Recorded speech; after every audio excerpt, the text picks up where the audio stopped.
borong selayang adalah kepunyaan kaum Rohingya. Jadi geng Melayu jangan cari pasal di sini. Kepala otak hang. Ni. Duk aku ada tengok satu video ni. Pakak turun ramai-ramai puak-puak Rohingya ni dekat pasar selayang. Duk buat tunjuk perasaan.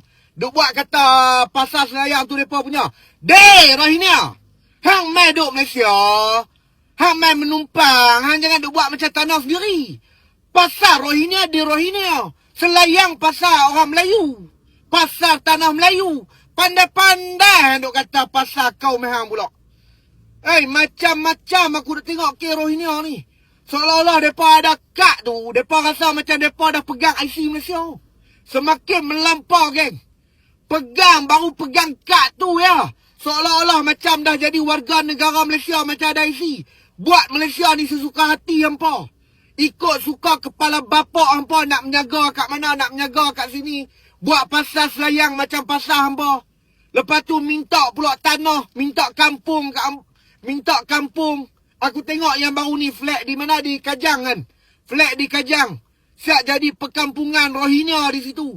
Ni buat pula, abang kata ni nak minta kampung. Ini kampung kami, kepala otak hang. Orang Melayu pun tak ada yang ada tanah lagi. Hampa main mudah-mudah nak duk minta tanah. Aku nak tanyalah.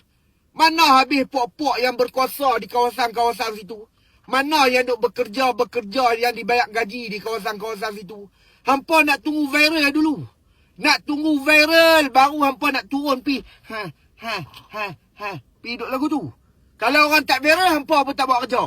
Orang bayar gaji suruh hampa buat kerja. Duk tunggu semua orang nak kena viral baru hampa nak turun. Baik hampa tak payah duk kerja.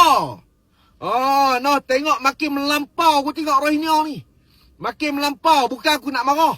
Bukan nak marah pasal apa. Memang hampa Islam. Tapi hampa Islam pun tak reti nak menghormati Islam. Tak reti nak menghormati kaum-kaum Melayu di sini. Buat video cakap bukan-bukan kepada Melayu. Amboi. Tu baru hampa yang banyak tu pi berimpun. Kata Melayu dah tak boleh masuk campur. Lagi kalau Melayu pi berimpun kat situ, hampa ceramok lagi noh. Jangan duk naik kepala. Noh, dulu masuk sebab kesian. Bila dah bagi masuk, hampa naik kepala, pijak pula kepala-kepala orang-orang Melayu yang bagi kasihan kat hampa ni.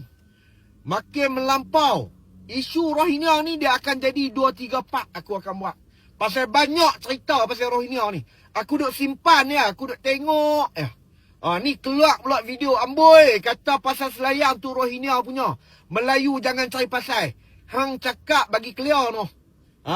Satgi kalau Melayu pi kat situ satgi ramai-ramai hampa kena ceramok. Cakap bagi clear. Okey geng, panas.